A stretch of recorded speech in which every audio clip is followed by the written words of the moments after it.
On this playlist, let's start the idea of translation of a point along a line. So now we're talking about a translation in connection to the topic of reflection in the previous playlist. We have actually here an important connection between a reflection of a point and its translation to on a specific line. So we will have here a translation of a point along a line. Let's consider a line here, okay, in this Cartesian plane. Let's just say this is that line with arrowheads, of course, okay, and let's say we have here a certain point. The reflection, as mentioned in the previous playlist, is that it's actually its location when it's reflected along this line, so somewhere here. Okay, so this point, if it also has the same distance to the foot of the perpendicular, which is also similar to that, then this point, if this is our x, this is actually a reflection of the point. But for a translation, it's not just any reflection, but it's actually a shifting or a sliding of a point. Let's say, for example, we are going to slide this point somewhere here. So let's say this is our point here. Let's say x sub 1. This x sub 1 is no longer a reflection of your point x, because if you're going to look at this as your symmetry as along this line, definitely this has a larger distance from the foot you have here and this comparison to that one. So x sub 1 is actually the translation of a point along a line. Now, there are two different ways for us to determine a translation. The first one is indicated by this illustration. If, for instance, another line is drawn here, let's say another line is drawn here, sorry for that, let's say it's a parallel line, assuming that my line is parallel, okay, with the first line here. So let's say this is this line. If we are going to reflect the reflection of x, which is x prime, onto the second line, which will give us x sub 1.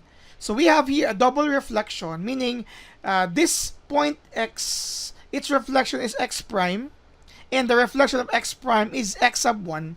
So x sub 1 is a translation. The first consideration for a translation of point line is it's actually a double reflection. Okay? A double reflection, or let's say it's a reflection of an image of already that line. If this x prime, as indicated earlier, is the reflection of x indicated by this notation, okay? If it's the reflection of x along line L, let's say this is line L, and let's say the second line is line M, we can also say that our x sub 1, which is this one here, is also the reflection of your x prime along line M. Sorry, it's no longer line L. It's line M, okay, as indicated here. Okay, it's the reflection. So that would mean in connection to our point x, our x, this one here, okay, this x prime is actually, when substituted with this entire notation, it's actually the reflection of your x along line L, which is again to be reflected along line M. So our x sub 1, which is now considered to be a translation, okay? So this is now a translation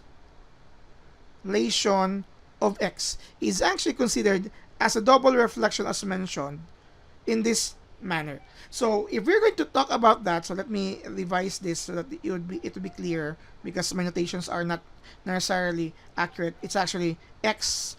So earlier this was actually x prime. So now for the last one is L of x. So you have your x. This is the first formula in determining a translation of a point on a line. As mentioned, x prime is actually the reflection of x. And if we are to reflect it again on another line, let's say M, we have, say for example, x sub 1, that's in connection to your original point. That's no longer a reflection, but it's a translation. Okay? So we actually have this formula that we can actually verify in solving for a translation of a point. Now, we also have another formula for this. And I'm going to present it here, and then we will have two separate videos to differentiate the two methods so that you could actually appreciate the two formulas. There is also another method to identify the translation of a point along a line. I'm going to present it here, the second one. I will not be deriving this. Probably another video will be provided for that. But this is also the idea now of using automatically the value of or your x, and you will not be targeting anymore the reflections of both, but actually the derivation of this uses the reflection. We simply have, again, the reflection or the translation of your x along line L. Okay, it should be along line L. It's actually indicated by your x plus twice the difference of your p and q. Right? Where this is how we defined the items here. We know that x is still the same x, where p, here comes p, is the foot of perpendicular.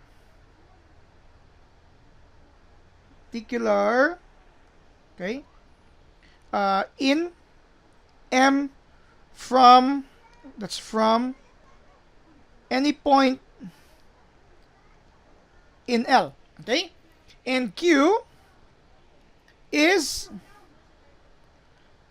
the point in L in this perspective here. Take note that if we are going to determine any point in L, so say for example, these are any point in L, right? These are actually your Q's. Those are your Q's. So any point in this L, okay, if we're going to pick this, its foot on M must be somewhere here as well. Okay?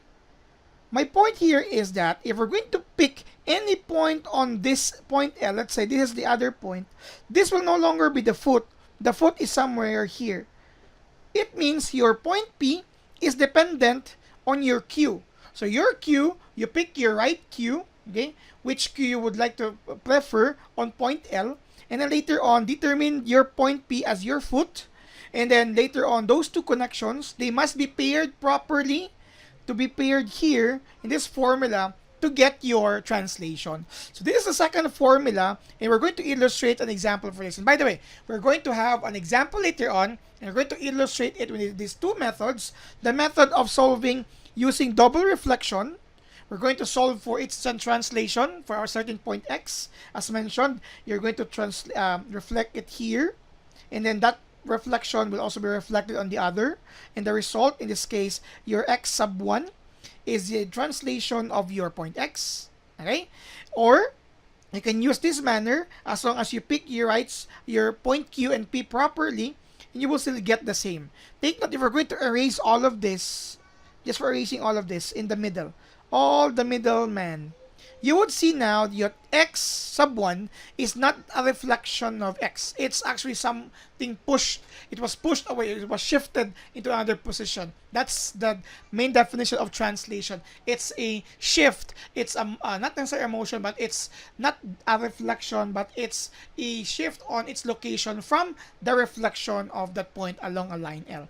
I'm going to return all of this so that we'll be properly familiarized with this manner. Again, a separate video would talk about, or I mean, two videos will talk about these two methods, and it's up to you which method is easier for you to use if you're asked to identify the translation of a point along a line. Thank you very much for watching.